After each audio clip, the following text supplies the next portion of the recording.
Então, o que aparece ali? Bill Gates, da ex-Microsoft, solicitou umas meninas russas, que parece que é menor de idade, fez o que queria fazer com elas, pegou uma doença venérea, DST, e teve que pedir antibiótico. Falou, preciso tomar uns antibióticos aí, e falou que ia dar um antibiótico para a esposa sem ela saber, para não passar para a esposa, a Melinda Gates, né? Só que o que acontece agora, de tarde, saiu uma entrevista com a Melinda Gates. Me e a conta mulher... aí, cara, como é que ele ficou? O que aconteceu até o momento que ele se fudeu? Eu vou contar a história, mas pensando aqui, eu acabei de perceber que tem um furo nessa história. E aí eu vou ter que caçar depois esse furo. Tá bom. A história é o seguinte, o cara vem de uma família simples, né? O pai dele, se eu não estou enganado, trabalhava como se fosse carteiro, alguma coisa relacionada a isso, mexia com logística, não tinha infra, o cara veio do nada. E aí o que acontece? Dizem os amigos dele que ele era tipo um gênio da matemática. Tá. Que o moleque era bom pra caramba, menino prodígio da matemática. Ele foi estudar, fazer faculdade, não terminou a faculdade, o cara não tinha diploma, né? Morreu sem diploma. Não sei como, esse que é o gap que eu falei, pô, como é que ele conseguiu isso? Um cara muito poderoso chamado Donald Barr, B-A-R-R, que é pai de um procurador-geral que foi o Bill Barr, na época do Trump. Já tinha sido procurador antes, na época do Bush, virou também. Curiosamente, que foi o cara que botou o Epstein na cadeia e foi o primeiro a ver o corpo. O filho do cara que patrocinou o Epstein. Uma coincidência ali. O cara abriu e fechou o ciclo do Epstein. Ele, com a vida dele, começou e acabou com essa família Barr aí. Essa família Barr, além disso, ela tem alguma outra... Tem com as histórias estranhas de envolvimento com esquema e tal. Eu vou te falar agora, você vai ver o livro que esse cara escreveu. O Donald Barr, eu não sei como, e aí que é o furo nessa história, ele recomendou o Epstein para dar aula numa escola altamente elitizada de Nova York chamada Dalton School. Sem diploma. Não era normal. Ele foi lá para dar aula de matemática e física. Não tinha diploma nem de matemática nem de física. Numa escola super conceituada. Super alto, high level total. Dalton School, galera pode pesquisar. Então aí que eu tava pensando aqui, eu falei, cara, como é que chegou ao ponto desse Donald Barr indicar? Alguma coisa aconteceu que faltou no meu roteirinho aqui, né? Mas depois eu vou pesquisar isso. Ele entra nessa escola, e é claro que ali tem filho de gente muito poderosa, e ele ganha ali a amizade, uma proximidade com o filho de um cara que era cabeça do banco Bear Stearns. E aí esse garoto começa a falar com o pai, pô, professor de matemática é muito legal, as aulas dele são maneiras, eu tô gostando. Aí o pai nessa acabou conhecendo o professor Jeffrey Epstein e falou, pô, meu irmão, vem trabalhar com a gente, pô. No banco aí, você é matemática, vem ajudar a gente a entender os números e fazer investimento. Então ali começa a carreira de Jeffrey Epstein no mercado financeiro. E aí ele vai crescendo no mercado financeiro, dando boas ideias, tendo grandes soluções. E aí, nessa de crescer, daqui a pouco ele está participando do conselho do Bear Stearns, está ajudando a fazer vários negócios lá, de fusões e aquisições. Anos 90. Acabou, foi crescendo. Anos 90. 90. Tá, entendi. Um pouco, não foi antes, anos 80. Ah, é? Meados dos anos 80. E aí, nessa época que ele... 90 ele já era grande já. Então, lá para os anos 90, então, quando ele já era grande, que ele começa a ficar amigo de todo mundo? Não, ele já foi fazendo network ali em Nova York mesmo. Porque, pô, você tá num banco conceituado, né? E ele acabou tendo ali uma facilidade para gerir grandes fortunas. Uhum. E nessa de gerir, por exemplo, ele pega um family office lá, de uma família importante, daqui a pouco o cara indica. Pô, o cara tá administrando bem pra caraca, indica pro outro poderoso, indica pro outro. Daqui a pouco o cara tá tomando conta de várias fortunas, entendeu? A princípio o interesse com ele lá era ganhar dinheiro, porque o cara era bom pra caralho com o número. Com o número, era isso. O cara era tipo um gênio da matemática, todo mundo fala, esse cara era um idiota, era burro, não sei o que, ignorante, mas não, cara, viram algum talento nele pra promover o cara. Interessante também vou dar uma olhada no porquê que o tal do Barr o Bill Barr, ele ali. Eu não entendo, eu não tenho essa... Eu esqueci de... Mas aí... Como é que ele conheceu o Donald Barr, né? Que era o pai. Que é o pai. Mas aí, quando é que a gente começa a ter as primeiras denúncias de que o Epstein poderia ser o que se confirmou depois, um pedófilo? Pô, aí já é muito mais lá... anos 2000, início do ano 2000, Tá, então ele viveu todo esse tempo aí, se tornando cada vez mais rico, provavelmente fazendo as baguncinhas. E várias. Como é que estoura essa porra que eu não sei? Tem outras coisas interessantes no meio aí, se você, até estourar. Quero se você saber. quiser, a gente vai na linha cronológica, né? Ou na parte que a galera... É muito bom também, eu penso, eu não ficar repetindo o óbvio, nem o que todo mundo já falou. Tentar... Eu falo no meu canal, né? Meu objetivo é falar o outro lado da informação que não está sendo falado. Eu tento preencher lacunas, né? Então, de alguma maneira, através dessa habilidade que ele tinha de gerir recursos, o banco onde ele trabalhava, que é o Bear Stearns, criou um banco chamado BCCI, que é Bank não sei o que International. Esse banco começou a fazer gestão de recursos ali de origens duvidosas. Tá. Aí vamos traduzir. Dinheiro de mafioso droga do Oriente Médio, dinheiro de droga também, mas dinheiro de maracutaias da CIA. A CIA começou a usar esse banco, o BCCI, tanto que o banco faliu, foi o maior escândalo da história dos bancos. Deu uma zebra fenomenal depois. Mas o que acontece? Ele vive num contexto que a CIA estava fazendo um esquema chamado o caso Irã-Contras. Como é que era essa história? O Irã, que tinha lá um amigão dos Estados Unidos governando, que era o Shah Reza Pahlavi. O Shah Reza Pahlavi foi derrubado por uma revolução popular islâmica e eles criaram lá o governo dos ayatolás, né? Aí o ayatollah Khomeini, né? O Khomeini, né? Como eles falam em perto. Ele chegou ao poder, expulsou todo mundo ali tudo que era dos Estados Unidos, né? No Irã, as meninas usavam biquíni, tinha McDonald's, mandou todo mundo sair. Aí, o que acontece? Esse Khomeini é o cara que tá agora. Não, agora é o Khamenei, que na verdade é Khamenei. Isso é verdade. É Ayatollah Khamenei.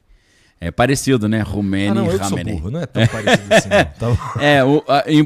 Não. No Rio de Janeiro é Ayatollah Khomeini e Ayatollah Khamenei. Né? É isso, não? É tudo com K, né? Aqui, eu né? fui nessa. Então, o que acontece? Os Estados Unidos estavam com um problema, isso virou um problema. Porque o Irã é aliado dos Estados Unidos, agora não é mais. É um aliado da Rússia. Geopoliticamente importante. Importante pra caraca a região. Petróleo, beça, Golfo Pérsico, né? Pérsia é o Irã. Quem patrocinou essa mudança de regime? A Rússia, pô. Obviamente. A Rússia. Ali, nessa época, a gente tá... Guerra Fria, é essa dicotomia, Estados Unidos e Rússia. Quando não é um, é outro. Né? China também, já estava ali, Guerra do Vietnã, tem muito da China também, Guerra da Coreia, né? Depois da Segunda Guerra Mundial, China entrando já na cena. Mas aí o que acontece? Os Estados Unidos, eles estavam inimigos do Irã e eles fizeram um decreto. Ninguém pode vender arma para o Irã, está proibido. Entre outras coisas, ou seja, o Irã foi sancionado e depois de... anos a gente imaginando o que é ser sancionado e tomar umas tarifas na cabeça, agora a gente viu o que é que o Trump fez isso com a gente. Não é não? Então, por incrível que pareça, os Estados Unidos proibiram o mundo inteiro de comercializar com o Irã, mas eles estavam comercializando com o Irã, debaixo dos panos, vendendo arma pro Irã. Você fala, cara, isso aqui pra mim é um dos melhores red pills que tem pra você ver que o mundo é uma zoação total. Você fala, cara, como é que ele proíbe e ele mesmo vende? Aí você fala, mas por que eles estavam vendendo arma para o Irã? Que a CIA precisava levantar grana, que o Congresso americano tinha proibido de fazer isso, para derrubar o governo da Nicarágua, que era comunista.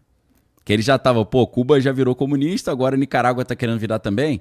E aí eles começaram a patrocinar um grupo de guerrilheiros chamado os Contras, né? Que era contra os contra o quê? Contra os comunistas, Então, para levantar essa grana, eles vendiam arma para o Irã e mandavam grana para Nicarágua. Então, isso é o caso Irã-Contra. Tá. Entendeu? Tá. Só que aí, o que aconteceu? Essa grana dessas maracutaia toda passava pelo BCCI. E quem geria essa grana? O Epstein, Então, esse cara no Bear Stearns, ele começa a ser encaixado no mundo da espionagem, das maquinações, dos acordos secretos. E aí o maluco dá um up no nível de network que ele tá fazendo, entendeu? Entendi pra caralho. Faz bem mais sentido a maneira como ele chega em todo mundo, né? Isso. Essas mensagens que tem vazado aí, tu acha que elas são quentes? Porque tem algumas que sugerem que o Trump mamou o Clinton, tá ligado? Sim. Ou seja, não tem um monte de... Não duvido não, você já viu como é que o Trump fala sempre faz um pouquinho assim. America. Porra. Pô, apague isso aí, né? Fudeu, Como é que eu vou pros Estados Unidos depois dessa? Acho melhor só pra... Vamos torcer pro Trump não ver. Sempre haverá Paris, né? Como disseram. É verdade. Não é não? Mas salve Trump. Só tamo junto aí. Prefiro você do que o Epstein, tá? Ou do que o Biden, né? Também qualquer carro de vidro é melhor que o Biden também, né? O cara não sabe nem o nome dele, né? Cara, olha só, aproveitando que a gente falou isso, a galera talvez não... O Trump soltou uma publicação nas redes sociais que não registrou muito. Só uma notinha de rodapé. Ele compartilhou uma mensagem de um cara que falou que o Biden tinha morrido e ele tinha sido substituído por um robô. O Trump compartilhou isso, cara. Se você pesquisar, você acha. Eu salvei. Merda, cara. Eu olhei e falei, é fake, cara. Tem que ser fake. Não era. Que ele era um sósia, mas era um sósia meio ciborgue, uma parada meio robótica. Aí nego bota o C3PO andando, depois o Biden andando. Olha lá, igualzinho, é robô andando. Puta, é um cara muito velho, família. Calma aí, pô, né? Não. Porra! Aí, cara, então, voltando aqui. Tem muita coisa estranha ali, muita declaração. Tem até denúncia anônima, nego que ligou pro FBI pra linha de denúncia lá e falou, Epstein fez XYZ com Bill Clinton, Bill Gates, com Elon Musk. Tem muita coisa que é difícil saber, né? Mas vamos dar um exemplo. Eu vi uma informação nesses documentos e a gente precisa lembrar que são 3 milhões de páginas. Só na última leva que saiu dia 30 de janeiro agora. Recente. 3 milhões de páginas, 18 mil imagens, não sei quantas horas de vídeo. Ninguém na vida inteira consegue ler 3 milhões de páginas. Então tem coisa ali que o cara mete na inteligência artificial e fala, puxa tudo do Trump. Aí vai olhando. Até assim é difícil. Mas tudo bem. No meio daquilo ali, tem um e-mail que muitas coisas contundentes são e-mails que são mandados. Só que tem muito e-mail que é o Jeffrey Epstein mandando para ele mesmo. Você fala, pô, cara, esse cara tá querendo guardar essa mensagem ali pra quê? Queimando os outros. Parece que ele já sabia que a galera tava espionando e ele quer queimar alguém. Tipo assim, eu virei um leproso, aí qualquer um que eu me aproximar vai virar leproso também, né? Eu quero queimar alguém. Então, o que aparece ali? Bill Gates, da ex-Microsoft, solicitou umas meninas russas, que parece que é menor de idade, fez o que queria fazer com elas, pegou uma doença venérea, DST, e teve que pedir antibiótico. Falou, preciso tomar uns antibióticos aí. E falou que ia dar um antibiótico para a esposa sem ela saber, para não passar para a esposa, a Melinda Gates, né? Só que o que acontece? Agora, de tarde, saiu uma entrevista com a Melinda Gates, e a mulher naquele sensacionalismo violento, né? Leu essas mensagens para ela e falou, qual é o seu sentimento diante disso? Aí, eu assim, se fosse mentira, eu acho que ela falou, você me desculpa, meu marido é um lixo, eu me separei dele, mas acho que isso é mentira. Ela falou, não, fico muito triste. Aí eu não sei se ela é inocente ou se ela quer queimar o cara mesmo. Só que a galera diz que o Epstein começava a mandar esses e-mails para ele mesmo, falando de alguns caras, e que ele sabia que em algum momento essa informação ia vazar, porque ele queria se vingar desses caras. Porque dizem que ele pediu pro Bill Gates investir nos projetos dele, o Bill Gates não aceitou, ele falou, vou queimar então. Então é muito difícil saber, cara, o que é real, o que não é. Ele era um cara que tirava umas ondas assim, pô, eu acabei de sair de uma alegação com o Leonardo DiCaprio, aí os caras falam que ele nunca falou com o Leonardo DiCaprio. Então parece que às vezes ele tirava umas ondas também, entendeu? Aí fica difícil você saber naquelas 3 milhões de páginas o que é quente e o que não é, né? Mas uma coisa que é quente é que ele morre em circunstâncias muito esquisitas. Sim.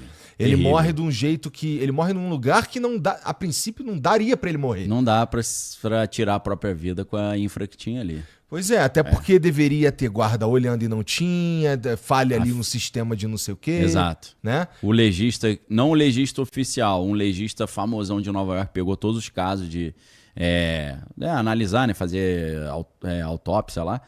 Ele falou, cara, a lesão no pescoço dele não é condizente com o que ele teria feito com o pescoço. Aquilo ali, alguém esmagou o pescoço. Olha aí. É um troço que é outro tipo de machucado. Será que existe alguma chance de se reabrir algum tipo de investigação? Provavelmente não, mas todo mundo acha esquisita as condições da morte do Epstein. Acho que só o segurança que dormiu que não achou esquisito, porque perguntaram pra ele se ele não ouviu nada e falou, não, acho que eu tirei uma soneca aí, não vi nada demais não. Igual lá no Rio, né, lembra quando destruíram a perimetral, aí as vigas gigantescas sumiram. Aí o segurança falou, um troço que precisa de um guindaste monstruoso. Ele falou, não vi nenhum movimento diferente aqui. No dia seguinte, no meia hora, era o Magneto. Imagina a infra. O cara, não ouvi nada demais, tudo normal aqui. Um silêncio, pô, só vi os grilinhos.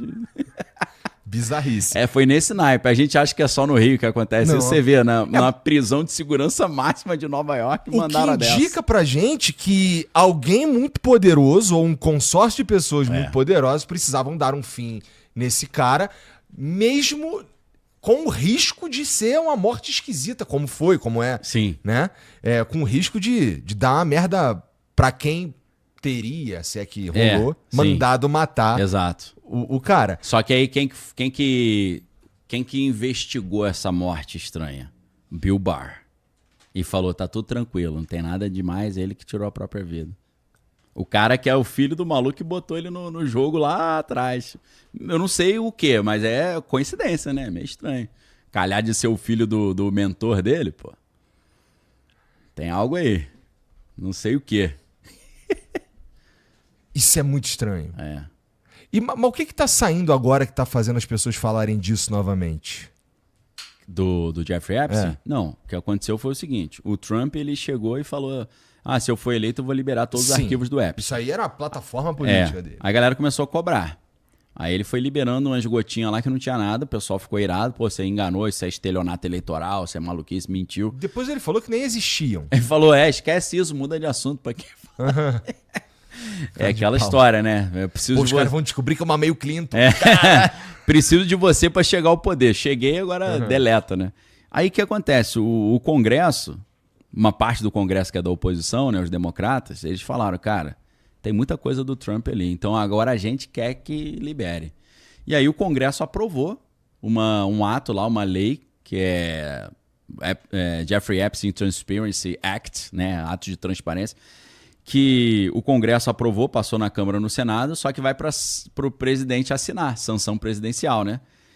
Aí chegou na mesa dele, ele falou, cara, se eu assinar, eu tô ferrado, né? Que vai soltar umas informações. Se eu não assinar, tô ferrado também, que nem eu vou falar que eu tô acobertando. Acho que ele fez umas contas, falou 3 milhões de páginas, né?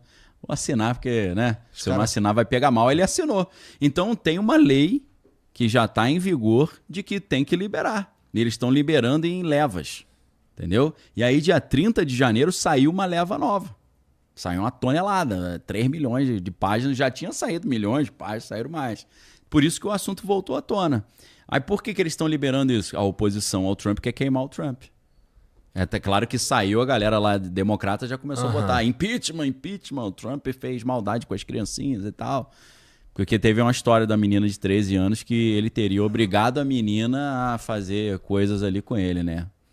Que tem nesses... Tem nesses documentos. Só que é um negócio lá que teria acontecido em 1996. Houve essa denúncia, a menina denunciou, mas por falta de prova foi arquivada. Então, são coisas que já foram arquivadas e tal, que o nego tá dando uma requentada ali pra ver se queima o cara, né?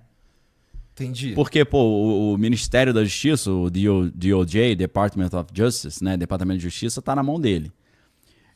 A procuradora-geral, Pam Bondi, é amigona dele. Só ele que indicou. O diretor do FBI, Kash Patel, é dele também. Os caras não vão levantar processo contra ele, pô. É só pra tentar prejudicar a imagem, né?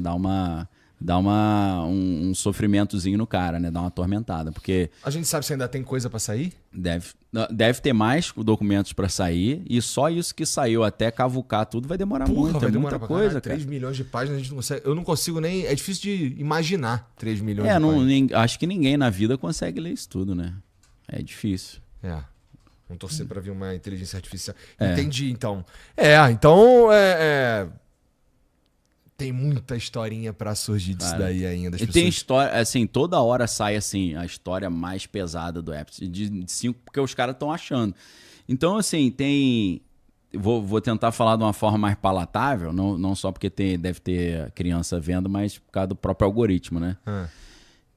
Tinha muita coisa na ilha, tinha muita coisa no avião, que é o Lolita Express e tal, mas agora apareceu um tal de um iate, em que o Bill Clinton estava nesse iate junto com o George Bush Sr., que é o pai, e aí eles teriam feito maldade com um menininho. E aí, para piorar, nesse relato, que é de uma denúncia, Caralho. que o documento não diz quem denunciou, é um relatório do FBI, eles disseram que depois fizeram uma espécie de ritual e arrancaram os pés do moleque. Então, assim, vai ficando as coisas grotescas. Vai falar de um cara que foi sacrificado, cortaram o ventre dele, as tripas vieram para fora. Vai falar de pessoas que arrancaram membros, órgão reprodutor dos outros. Aí fica uns negócios meio, né, massacre da Serra Elétrica, né? Ficando as coisas grotescas assim, né? Isso, da onde surgem esses relatos? Desses documentos? Desses documentos. Caralho. Desses documentos aí. São as partes que a galera não pegou. Às vezes tem gente que quer nem falar, né? Que soa tão fora do script, né? O Meio cara bem fala, deve grotesco. ser mentira, né? Pô, deve ser um cara que denunciou ali no telefone só pra... Porque a gente não sabe se é ligação, se é um cara que tava sentado na frente do oficial do FBI falando. Então Entendi. Ainda por cima é tudo muito difícil, não é? é difícil pra Não caramba. é só, senta ali, ó, vai ler aquele processo. Não. São 3 milhões de páginas só Isso. na última leva. Isso. E tem muita coisa que é só burocracia, né? Ele mandando e-mail pros outros falando, a ação tal tá boa, compra aí. Então, pro cara achar alguma coisa que tem uma relevância, já dá um trabalho, um suor terrível, né? Tem que suar ali pra Entendi. achar algo relevante, que é muita coisa, né? Mas deve ter muita coisa grotesca ali ainda, né?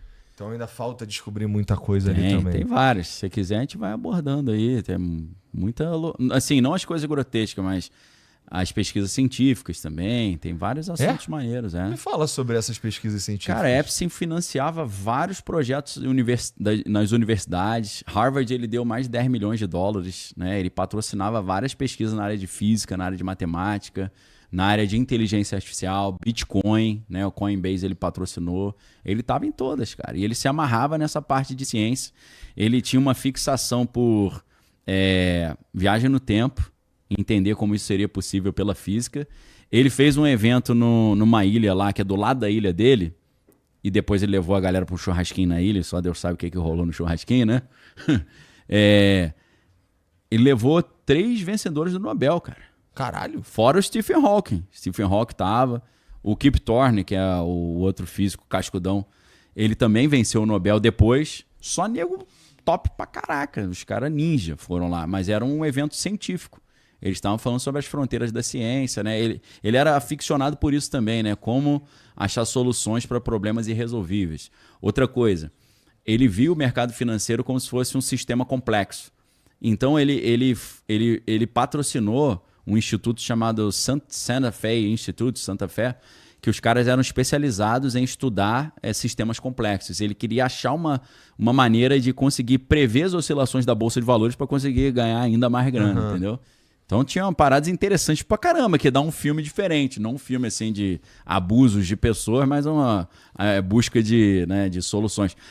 Tem até um filme que é interessante que é sobre isso, apesar do filme ser um filme mais cult, assim, que a galera talvez ache chato, mas é um filme que o nome do filme é Pi. Só que é só a letra Pi, ou PI. Não é As Aventuras de Pi, não. Tá.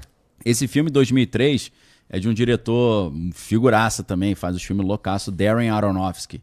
E essa história é a história de um gênio lá, um judeuzão, um gênio lá em Nova York, que ele, um pessoal de uma empresa privada, entrega um supercomputador para ele e fala para ele, ó, acha aí o algoritmo que prevê todas as oscilações da bolsa. E ele entra numa busca louca para isso, né?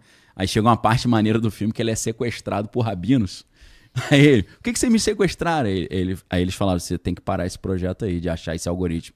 Aí os caras falaram, por quê? Ele falou que se você achar esse algoritmo, você vai conseguir descobrir o nome secreto de Deus e não pode.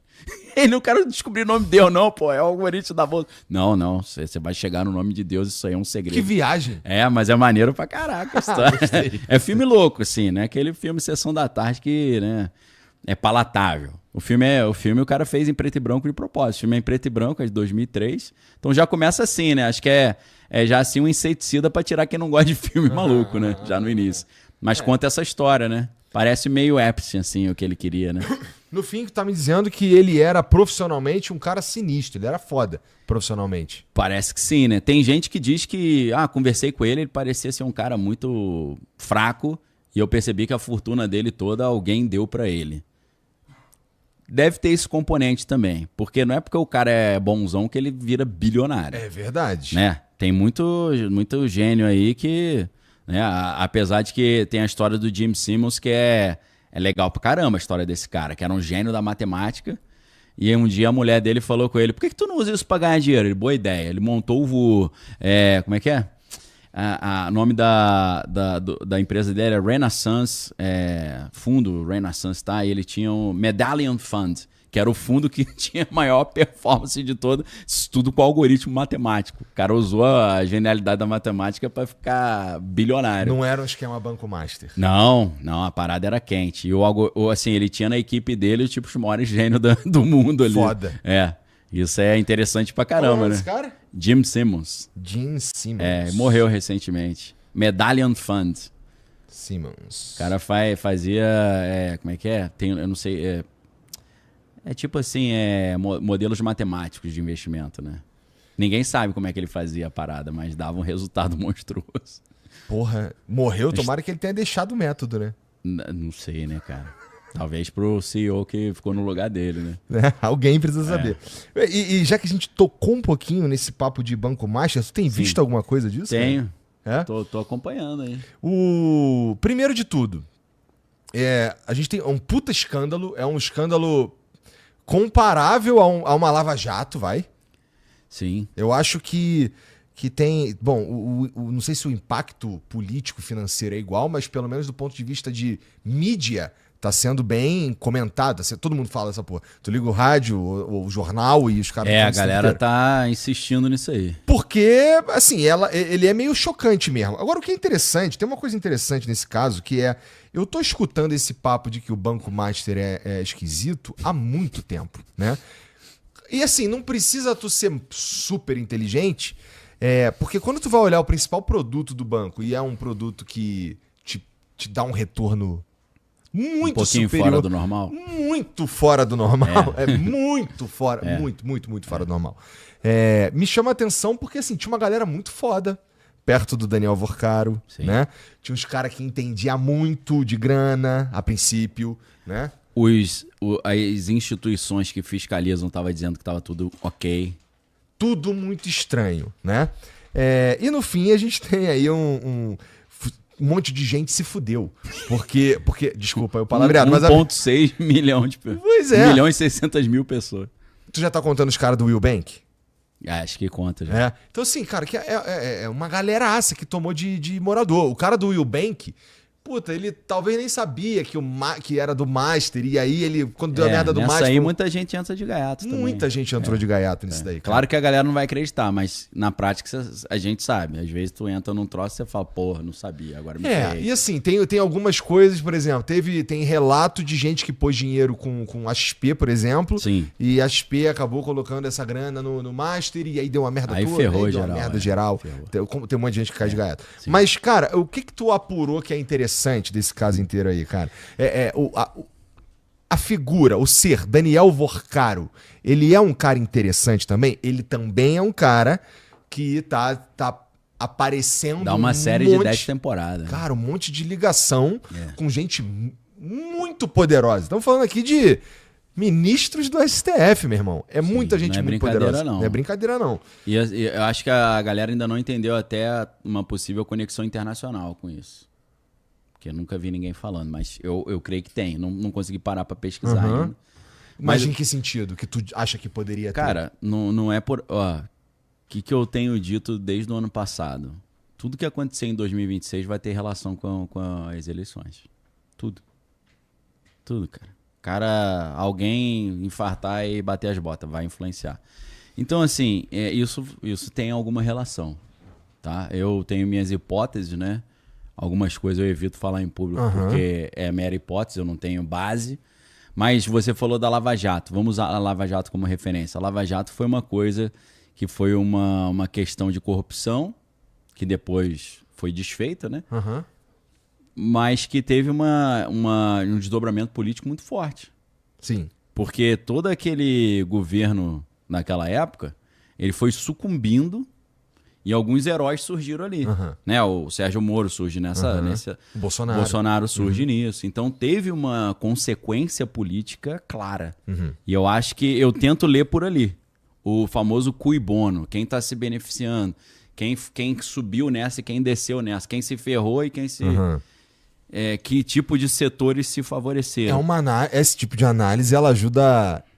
Ela geralmente entrega produto, assim, bem perto da realidade, né? Entrega, cara. Vou dar um exemplo chulo. Chulo não, assim, tosco. Porque não é baixo calão. Eu não sei se você lembra disso, mas tem muitos anos já, começaram a mudar a maneira de vender pão. Em vez de ser por unidade virou peso. Você lembra disso? Aí eu tô em casa, isso tem muito tempo, né? Deve ter uns 20 anos ou mais. Aí eu tô vendo televisão, aí, Jornal Nacional. Começa a matéria. Aí eu cheguei pra minha esposa, né? Falei assim, o que você acha? Isso vai ser bom pra padaria ou bom pra nós? Que eu não sou dono de padaria. Pro consumidor de pão ou pra padaria? Ela falou, não sei. Aí eu falei, a gente precisa descobrir quem que propôs isso. De onde começa? Foi a galera que consome pão ou foram as padarias? No final da matéria falaram que foi uma iniciativa das padarias. Falei, então favorece a padaria, pô. Matei a charada. Não, é bom pra você por causa do controle de qualidade, porque às vezes o cara te vende. E no fim das contas, é isso que mais incomoda. Não é apenas o que está escrito nos documentos. Não é apenas o que foi divulgado. Não é apenas o que já se sabe. É o que está nas entrelinhas. Porque quando você junta tudo, os e-mails enviados para ele mesmo, a sensação de que ele sabia que estava sendo observado, as conexões que não foram totalmente explicadas, a morte cercada de inconsistências, e agora, milhões de páginas voltando à tona. Você percebe que isso não é um caso comum. Isso é um sistema. E quando documentos são liberados anos depois, a pergunta não é só o que aconteceu lá atrás. A pergunta é, por que isso está reaparecendo agora? Documentos não voltam à tona por acidente. Arquivos não ressurgem do nada. E assuntos enterrados não voltam ao debate público sem motivo. Sempre existe contexto. Sempre existe timing. E sempre existe interesse. Talvez o que esteja acontecendo não seja apenas justiça tardia. Talvez seja controle de narrativa. Talvez seja disputa interna. Talvez seja estratégia. Quando um escândalo envolve poder, dinheiro, influência global e redes invisíveis, nada acontece por acaso. E o mais inquietante não é o que já foi revelado, é o que ainda não foi. Porque se milhões de páginas foram liberadas agora, o que ainda está retido? Se partes vieram à luz, o que continua nas sombras? E mais importante, quem ganha com essa nova onda de exposição? Quando você olha para a história inteira, você percebe que o caso nunca foi apenas sobre uma pessoa. Era sobre acesso, era sobre proteção, era sobre silêncio. E quando o silêncio começa a ser quebrado, mesmo que parcialmente, isso significa que algo mudou nos bastidores. Talvez alianças tenham mudado, talvez interesses tenham se rompido, talvez alguém tenha deixado de ser útil. E quando alguém deixa de ser útil em estruturas de poder, ele se torna descartável. A questão é, esses documentos estão sendo liberados para revelar a verdade, ou para direcionar a atenção para onde convém? Porque existe uma diferença enorme entre transparência e exposição controlada. Transparência mostra tudo. Exposição controlada mostra o suficiente. O suficiente para alimentar debate. O suficiente para gerar manchete. Mas não o suficiente para desmontar o sistema. E é por isso que esse caso continua voltando. Porque ele nunca foi completamente encerrado. Ele foi abafado. Agora está sendo reativado. Mas reativado por quem? E com qual objetivo? Se você prestar atenção, a história não está sendo contada de forma linear. Ela está sendo liberada em camadas. E quando algo é liberado em camadas, isso significa que existe gestão. E quando existe gestão, existe estratégia. Talvez o verdadeiro escândalo não seja o que aconteceu anos atrás. Talvez o verdadeiro escândalo seja o motivo pelo qual isso está sendo reaberto agora.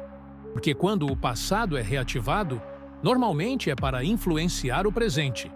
E quando o presente é influenciado, o futuro já está sendo moldado. O caso não acabou. Ele mudou de fase. E os documentos recém-liberados não são um ponto final. São um sinal. Um sinal de que algo está se movendo. A pergunta não é mais o que aconteceu. A pergunta agora é: o que está acontecendo neste exato momento nos bastidores? E isso a gente ainda está começando a entender.